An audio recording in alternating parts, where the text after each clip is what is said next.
राजेन्द्र महतोलाई सोध्ने हो, गएर केपी ओलीलाई सोध्नुहोस्, गएर प्रचण्डलाई सोध्नुहोस्, गएर शेरबहादुरलाई सोध्नुहोस्। अब हुँदैन, अब राष्ट्रिय आन्दोलनको आवश्यकता छ। कांग्रेस र कम्युनिस्ट भनाउँदा पार्टीबाट जनताले केही उपलब्धि पाएको छैन। कांग्रेस कम्युनिस्ट त यथास्थितिवादी पार्टी भयो। यहाँ एउटा नस्लवादी राष्ट्रवाद, खोखला राष्ट्रवादलाई सांस्कृतिक राष्ट्रवादमा परिवर्तन। डाक्टर बाबुराम भट्टराई सम्मानित नेता पार्टीको त छँदै हो, यसमा दुई मत छँदै होइन। जसोबा सरकारमा जाँदैछ त्यसको पहल या समन्वय या नेतृत्व चाहिँ राजेन्द्र महतोले गर्दै हुनुहुन्छ भन्ने समाचारहरू पनि आइरहेको छ। यो बकवास, यो त कुनै तत्त्वबाट प्रायोजित ढङ्गले उठाइएका सवालहरू न हो। बेच्ने बेलामा, हटाउने बेलामा यिनीहरूले हटाए, के अरे राख्ने बेलामा सबै नेपालीले सहयोग गरे। त्यस्तोलाई टुडी खेलमा झुन्ड्याउनुपर्छ मैले भने हो। यो नारा बन्नुपर्छ नेपाली जनताको।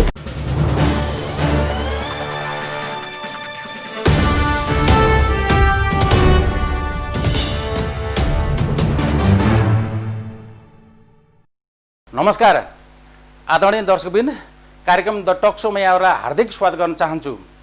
म नारायण तिवारी। कार्यक्रम द टक सोमा हामी समसामयिक विषयहरू, आम जनताका चासो, चिन्ता र सरकारका सवालहरू अनि राष्ट्रिय राजनीतिका विभिन्न एजेन्डा र समाजका विभिन्न मुद्दाहरूमा केन्द्रित रहेका कुराहरू छन्। दर्शकवृन्द, आज म संविधान सभाबाट जारी भएको गणतन्त्र नेपालको पहिलो संविधान, जनता समाजवादी पार्टीको राजनीति र समग्र नेपालको राजनीतिको बारेमा विशेष रूपले केन्द्रित रहेर कुरा गर्नेछौँ। त्यसका लागि आज मैले पटक पटक मन्त्री भइसक्नुभएका नेपालको राजनीतिका एकजना प्रखर अनि खरो वक्ता अनि जनता समाजवादी पार्टीका वरिष्ठ नेता राजेन्द्र महतोलाई कार्यक्रममा अतिथिको रूपमा निम्त्याएको छु। आउनुहोस् आज कार्यक्रम सुरुवात गरौँ। राजेन्द्र, स्वागत छ तपाईँलाई कार्यक्रममा। जस्तो संविधानबाट प्राप्त हुने सबै लाभहरू, फाइदाहरू, अवसरहरू चाहिँ लिने अनि संविधानको चाहिँ विरोध गर्ने, यो त लाजमर्दो कुरा भएन भने? हेर्नुहोस्, संविधान भनेको देशको मूल कानुन हुन्छ र संविधानमा सम्पूर्ण जनताको भावना चाहिँ प्रतिनिधित्व भएको हुनुपर्छ। संविधान अहिले जुन जारी भएको संविधान हो, तो संविधान विगतका जति आन्दोलनहरू भए, चाहे आदिवासी जनजातिले गरेको आन्दोलन हुन्, चाहे मधेसले गरेको आन्दोलन हो, चाहे थरवटले गरेको आन्दोलन हो, चाहे दलितले गरेको होस्, मुस्लिमले गरेको होस्, विभिन्न शोषण उत्पीडन परेका जनताले यहाँ आन्दोलन गरे कि यो संविधान सभाबाट बन्ने संविधानमा कुनै प्रकारको विभेद चाहिरहनु हुँदैन र सबैको पहिचान, अस्तित्व, प्रतिनिधित्व त्यो संविधानमा देखिनु पर्दछ। त्यसको लागि विभिन्न आन्दोलनहरू भएको थियो, सम्पूर्ण नेपाली जनतालाई कुरा थाहा छ। तर दुर्भाग्य के भने संविधान बनाउने बेलामा ती सम्झौता, जो संविधान बनाउने जो पक्ष कांग्रेस, एमाले, माओवादी, मुख्य तीनवटा पक्ष जो विगतमा जनतासँग सम्झौता गरेको थियो, यस प्रकारको संविधान बन्छ, तर संविधान बनाउने बेलामा ठ्याक्कै ती सम्झौताहरूलाई रद्दीको टोकरीमा हालिदियो र संविधान चाहिँ गोलीबाली गरेर, अनि यो चाहिँ त्यत्रो आन्दोलन भइरहेको थियो, त्यो आन्दोलन दमन गरेर चाहिँ संविधान जारी गर्यो र यसको परिणाम के भयो भने त्यो संविधानमा सबैले अपनत्व ग्रहण गर्न सकेन।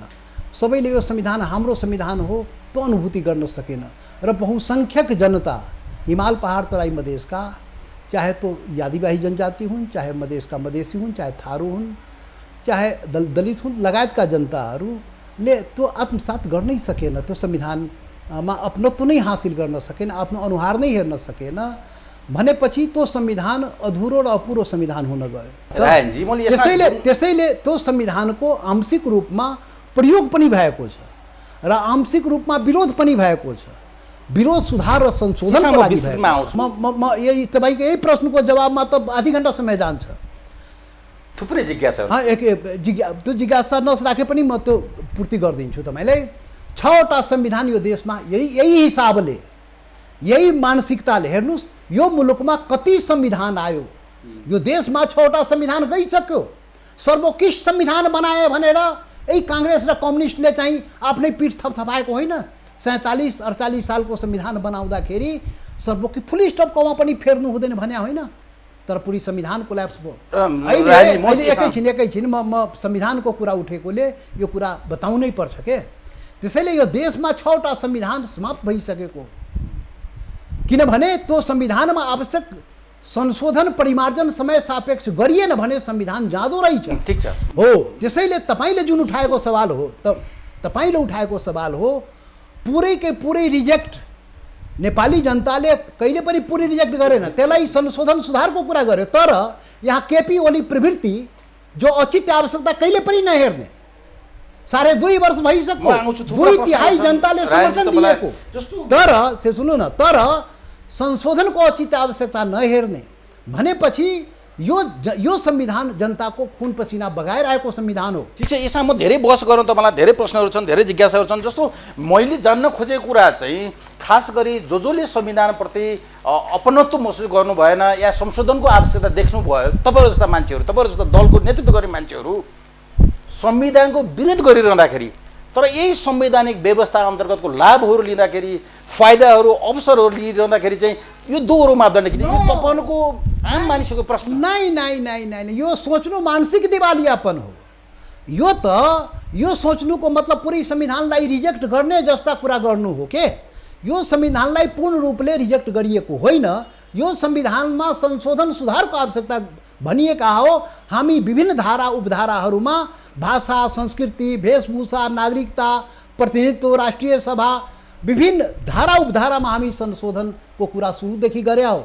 मैले अहिले पनि त्यसमा जोड्न चाहन्छु, तपाईँले अवसर चाहिँ लिनुभयो, लाभ लिनुभयो, फाइदा लिनुभयो भने आम मानिसको टिप्पणी छ, तर विरोध गरिरहनुहुन्छ।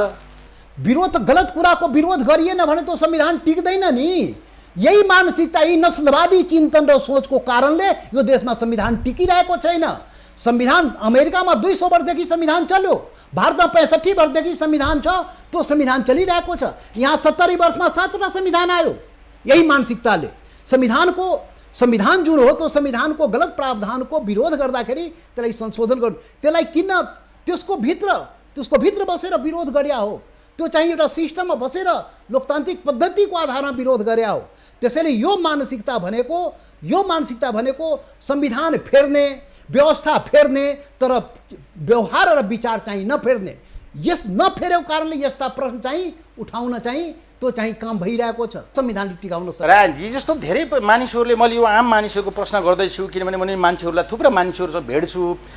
खास गरी संविधान संशोधन चाहिँ तपाईँहरूलाई सत्तामा जाने भर्याङ बनिरहेको आम मान्छे टिप्पणी गर्छन्। किनभने तपाईँहरू सत्तामा जाँदाखेरि सम्झौता गर्नुहुन्छ, तर फेरि त्यो बेला मौन बस्नुहुन्छ, सत्तामा सरकारमा रहनुहुन्छ। जब सत्ताबाट बाहिरिने अवस्था आउँछ यस सडकमा पुग्नुहुन्छ तपाईँहरू, त्यसपछि संविधान संशोधनको मुद्दा बल्झिन्छ।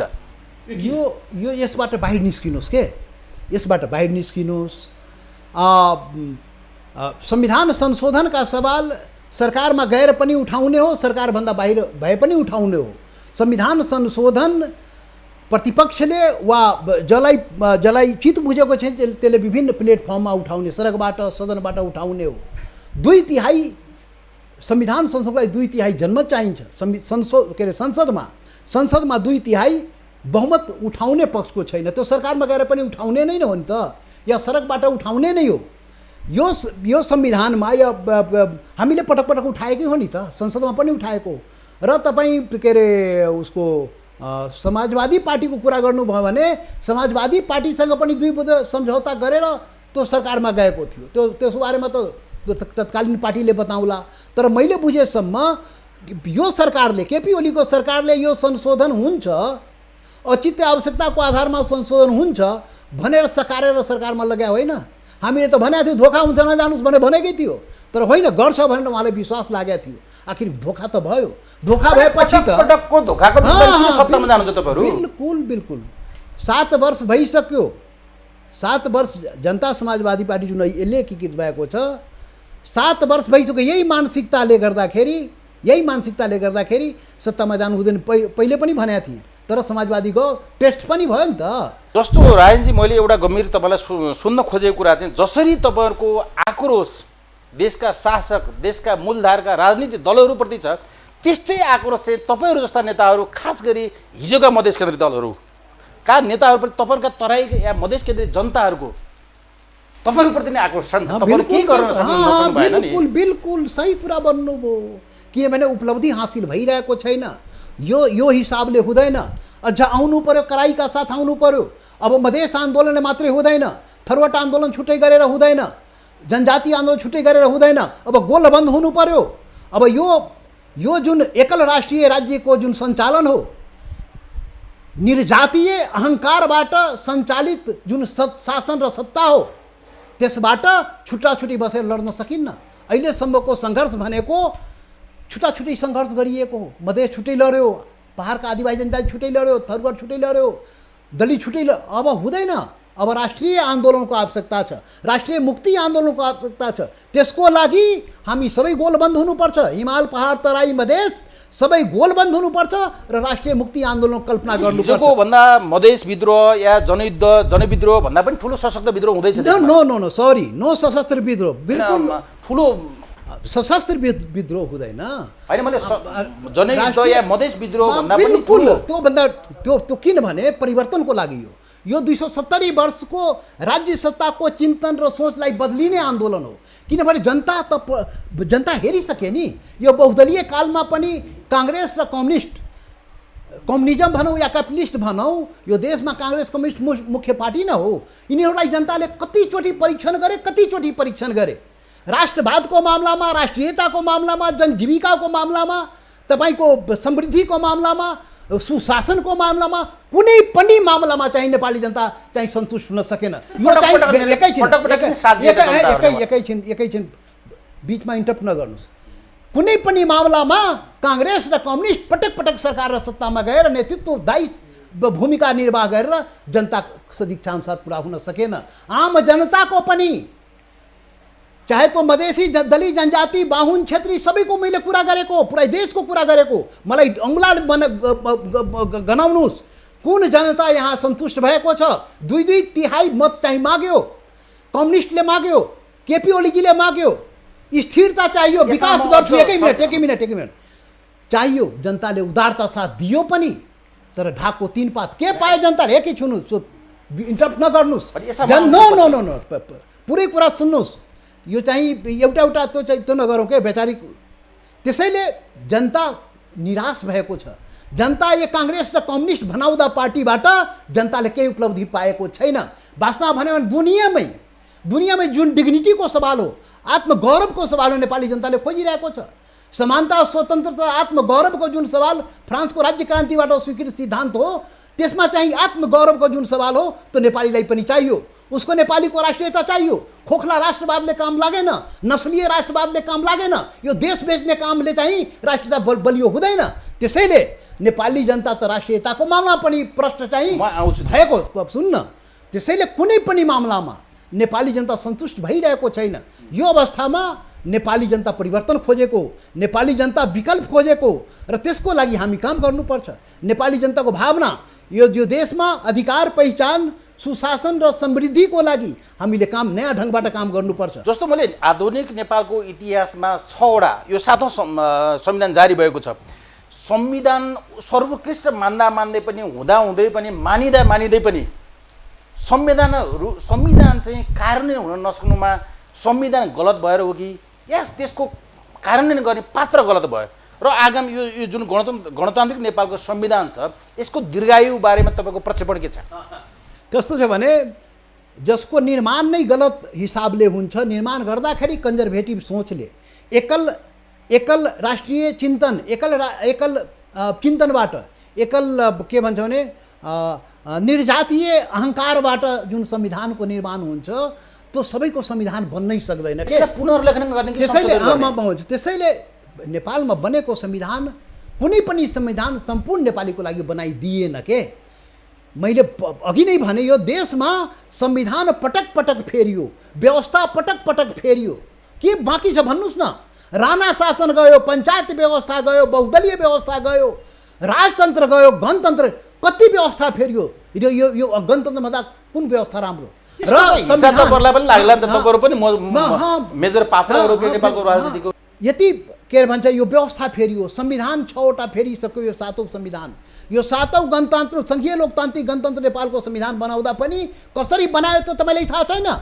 दर्जनौँ मान्छेलाई गोली ठोकेर, आफ्नै देशको जनतालाई गोली ठोकेर, निधार टाउकोमा गोली ठोकेर त्यत्रो मधेसमा आन्दोलन, त्यत्रो जनजातिको आन्दोलन, त्यत्रो थारूको आन्दोलन, त्यो थरुवाट आन्दोलनकारी जेलमा बस्नुपर्ने र त्यो जितेको प्रतिनिधि जेलमा बस्नुपर्ने, हारेको चाहिँ संसदमा चाहिँ घुस्नुपर्ने, यही प्रवृत्ति, यही चिन्तन सोच। मैले भने नि व्यवस्था बदलियो, संविधान पटक पटक बदलियो, तर विचार र व्यवहार बदलेन। त्यसैले यो हाल भएको। त्यसैले यो संविधानको बारेमा तपाईँले प्रक्षेपणको कुरा गर्नुभयो, यही रवैया रह्यो, यही हाल रह्यो भने यिनीहरूले यो संविधानलाई पनि नसिद्ध्याइकन छोड्दैन। जसरी 6वटा संविधान सिद्ध्याइदियो, 7औं संविधान पनि कुनै दिन यारघाट पुगिहाल्छ, कुनै ठेगान छैन। जस्तो संविधान संशोधनको मुद्दा तपाईँहरूको निकै पहिलेदेखिको हो। यो संविधान संशोधनको मुद्दा किन पेन्डिङ भइरहेको छ, किन लिङ्गरिङ भइरहेको छ? यो त यसमा तपाईँहरूले फाइदा देख्नु भएको छ कि या अरू दलहरूले फाइदा देखिरहेका छन्? किन यो पेन्डिङ भइरहेको छ? हल भयो यो त सरकारलाई सोधे राम्रो होला, केपी ओलीलाई सोध्नुहोस्, प्रधानमन्त्रीलाई सोध्नुहोस्। संशोधन त गर्छु, तर औचित्य आवश्यकता अनुसार गर्छु। उहाँको औचित्य आवश्यकता कहिले पनि आएन। कहिले पनि संविधान निर्माण हुनुभन्दा पहिले नै जनताले सङ्घर्ष गर्यो भन्यो, त्योभन्दा पहिले सम्झौता गर्यो। 64 साल फाल्गुन 16 गते त मधेस विद्रोह, मधेस आन्दोलनबाट नै सम्झौता गर्थ्यो, आठ बुधे सम्झौता गरेको थियो, जनजातिसँग गरेको थियो, जनजातिका विभिन्न फ्याक्सनसँग गरेको थियो, थारूसँग गरेको थियो, दलितसँग गरेको थियो, मुस्लिम सबैसँग गरेको थियो। तर बनाउने बेला रद्दीको टोकरीमा हालिदियो, संविधान बनाए। त्यति बेलादेखि नै जनताले संशोधनको माग गरेको छ, तर संशोधन त गर्ने संसदले हो, सरकारले हो, र त्यसको लागि 2/3 बहुमत पनि पाएको छ। हामी पनि बाहिरबाट ल पुरै समर्थन संशोधनमा जानु गरेन। त के भन्यो भने 47 सालको संविधान जसरी सर्वोत्कृष्ट संविधान बन्यो र खतम भयो, यो संविधानले पनि सर्वोत्कृष्ट संविधान नै भनेको। यही अवस्था रह्यो भने यो संविधान पनि खतम हुन्छ भने तपाईँको निष्कर्ष? यो त दुनियाँ जसरी 6वटा खतम हो त्यसरी 7औं पनि खतम गर्ने लाइनमा गइरहेको छ। जस्तो अब तपाईँको पार्टीको बारेमा म केही कुरा गर्न चाहन्छु। जस्तो साना साना स्वार्थले पनि विभाजित भइरहने भएको एक खालको विरासत, एक खालको इतिहास बोक्नु भएको छ तपाईँहरूले, खास गरी हिजोका मधेस केन्द्रीय दलहरूले।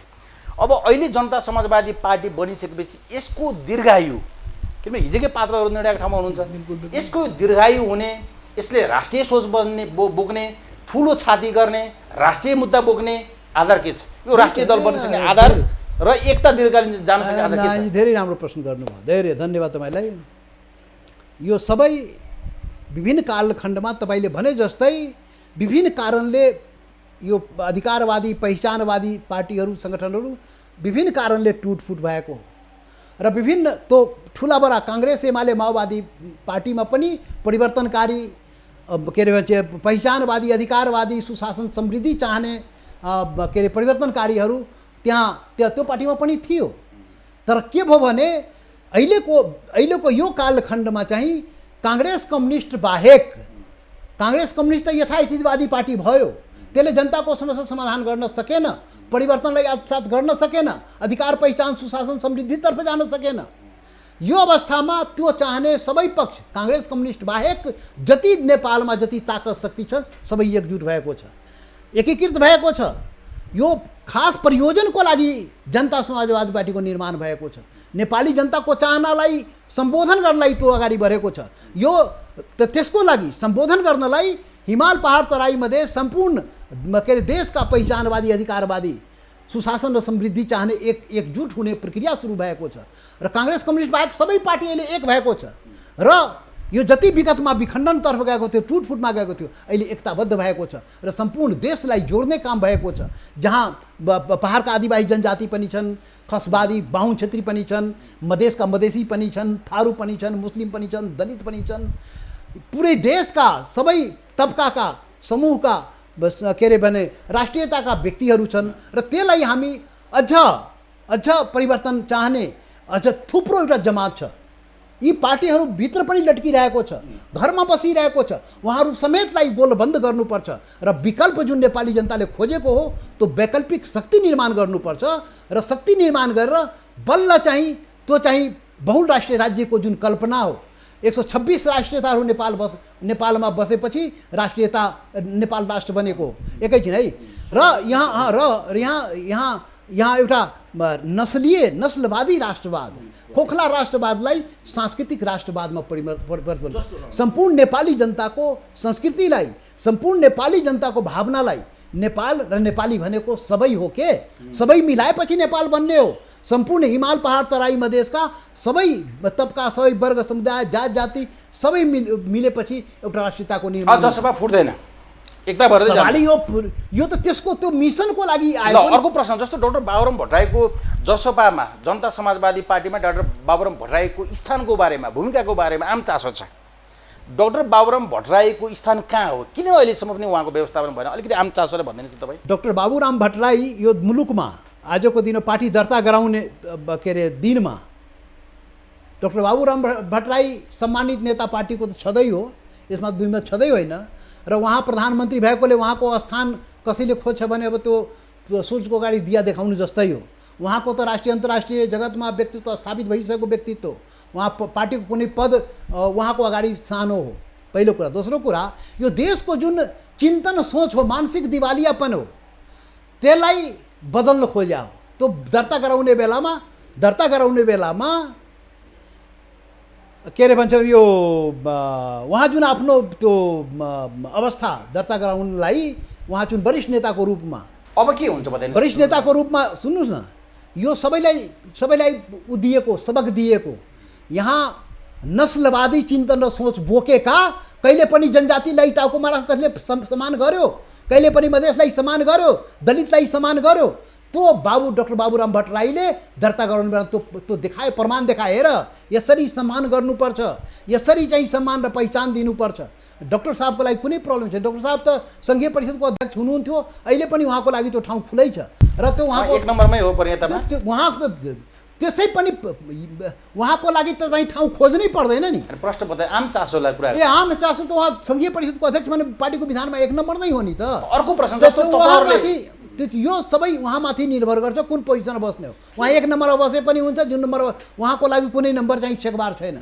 जस्तो सरकारमा अर्को प्रश्न जस्तो जसपा सरकारमा जाँदैछ त्यसको पहल या समन्वय या नेतृत्व चाहिँ राजेन्द्र महतोले गर्दै हुनुहुन्छ भन्ने समाचारहरू पनि आइरहेको छ के निकट भविष्यमा तपाईँ सरकारमा जाँदै हुनुहुन्छ यो बकवास यो त हाम्रो यो वैकल्पिक शक्ति निर्माण गर्ने राष्ट्रिय मुक्ति आन्दोलन गर्ने जुन हाम्रो यो जुन मिसन हो योजना हो त्यसलाई कमजोर पार्ने त्यसलाई कन्फ्युज गर्ने यो त कुनै तत्त्वबाट प्रायोगिक ढङ्गले उठाइएका सवालहरू न हो त्यसले केही फरक पर्दैन यस्ता कुराहरू त उठिरहन्छ सुन्नुहोस् त्यसैले यस्ता कुराहरू सरकार राजपा जनता समाजवादी पार्टी सरकारमा कहिले पनि जाँदैन त्यो त भन्या त होइन तर अहिलेको जुन कुरा भन्या हो आखिर यो देशको शासन प्रणालीलाई हामी सुधार गर्न खोज्या हो समय आएपछि त्यो होला तर शक्तिको रूपमा निर्माण गर्नु पर्यो नि वैकल्पिक शक्ति निर्माण हुनु पर्यो नि संविधान संशोधन यो सरकारलाई त हामीले शर्त राखेका थियौँ नि शर्त राखेर सरकारमा पनि गएकै हो नि त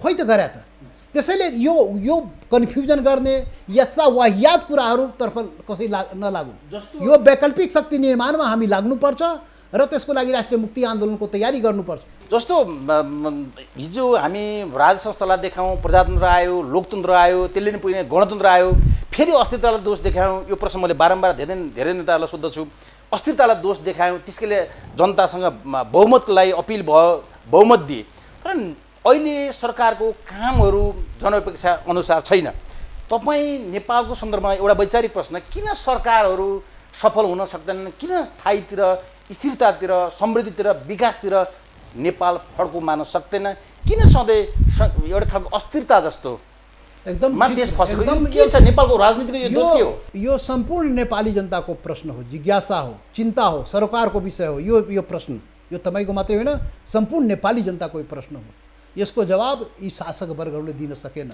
यो शासन सत्तामा जाने काङ्ग्रेस कम्युनिस्टले दिन सकेन यो चाहिँ यो जनताको आकाङ्क्षा अनुसार न जवाब दिन सक्यो न काम गर्न सक्यो त्यसको सब मुख्य कुरा के भने म एउटा शब्द प्रयोग गर्दैछु के पटक पटक देश चल्ने संविधानबाट हो व्यवस्थाबाट चल्ने हो यो देशमा संविधान पनि पटक पटक फेरेकै हो व्यवस्था पनि पटक पटक फेरेकै हो तर चलेन जनताले खोजेको कुरा पाइरहेको छैन किन पाएन किनभने संविधान फेरियो, व्यवस्था फेरियो, तर विचार र व्यवहार फेरेन नि त। मार्कोस विचार राजी र तपाईँहरू व्यवहार- पनि सत्ताको त एक- धेरैचोटि लाभ लिइरहेको मान्छे होइन भने। शासकको कुरा गर्नु नै नि यहाँ सबैलाई एउटै एउटै बास्केटमा राख्न मिल्दैन। विचार र व्यवस्था फेरिएन, किन फेरिएन त्यसको कारण के हो? एउटा मात्रै कारण हो, निर्जातीय अहंकार। निर्जातीय शासकीय अहंकार को हिसाबले शासन गरियो नेपालमा के एकल राष्ट्रिय राज्य निर्माण गर्न खोजियो। यो बहुल राष्ट्रिय राज्य हो। यो पृथ्वीनारायण शाहले एकता गर्दाखेरि, एकीकरण गर्दाखेरि यो 4 वर्ण 36 जातको साझा फुलबारी हो, कहिले पनि साझा फुलबारी बनाइएन। अनि यसरी शासन चल्छ। यो देश सबैको मौका पाउनु भयो त के गर्नुभयो? यो सोच्नुस्, यहाँको शासक वर्गलाई सोच्नुस्, देशको नेतृत्व लिनेलाई सोच्नुस्। यो उनीहरूको जिम्मा हो। हामी त जुन ठाउँमा गए पनि सवाल उठाउने हो। त्यसैले जनताले त्यो ताकत जुन दिन हामीलाई दिन्छ हामीले गर्ने हो, र गर्न सकेन भने त्यो प्रश्न हामीमाथि पनि तेर्सिन्छ। यो शासन, यो व्यक्तिलाई नसोध्नुस् के शासन यो तपाईँ कहाँ, यो कुन मानसिकताले तपाईँ प्रश्न गरिराख्नु भएको छ? राजेन्द्र महतोलाई सोध्ने हो, गएर केपी ओलीलाई सोध्नुस्, गएर प्रचण्डलाई सोध्नुस्, गएर शेरबहादुरलाई सोध्नुस्, गएर जो नस्लीय चिन्तन सोच बोकेका शासकलाई गएर सोच्नुस्, जुन एकल जातीय आधारमा शासन गर्न खोज्यो त्यो हुँदैन। यो देश सबैको, म पटक पटक भन्दैछु, यो देश सबैको हो। सबैको देश बनाउने गरी, सबैको पहिचान प्रतिनिधित्व बनाउने गरी बाहुन क्षेत्रीदेखि लिएर जनजाति आदिवासी सबैको चाहिँ प्रतिनिधित्व हुने गरी, सबैको मान सम्मान आत्मगौरवको रक्षा हुने गरी। अरे होली वाइनले कसैको यहाँ संस्कृतिको रक्षा हुने हो? कुनै बाहुनको संस्कृतिको रक्षा हुन्छ होली वाइनले? कुन संस्कृति ल्याउन खोज्या हो, के गर्न खोज्या नेपालमा? त्यसैले नेपालमा जुन हिसाबले गरेको त्यो हुँदैन। अन्तमा समय सकियो। अन्तमा जस्तो आवधिक निर्वाचन हुन्छ, निर्वाचनबाट पराजित पात्रहरू, खास गरी नेपालको पछिल्लो राजनीतिको ट्रेन्डसँग अन्तमा तपाईँले जान्न खोजेको, जनताबाट अस्वीकृत भइरहेका वामदेव गौतमहरू या अरू नेताहरूलाई संसदमा लगिन्छ, माननीय बनाइन्छ, अनि जनताबाट काम गरेको कारणले गर्दाखेरि वाह पाएका कुलमानक घिसिङहरूले मौका पटक पाउन गाह्रो हुन्छ। तर युवराज खतिवडाहरू जस्ता मान्छेले पटक यो राज्यमा नियुक्ति पाइरहने, मौका पाइरहने, यसको कारण के? अन्तमा बताइदिनुहोस् मलाई। यो चिन्तन र सोच हो नि त।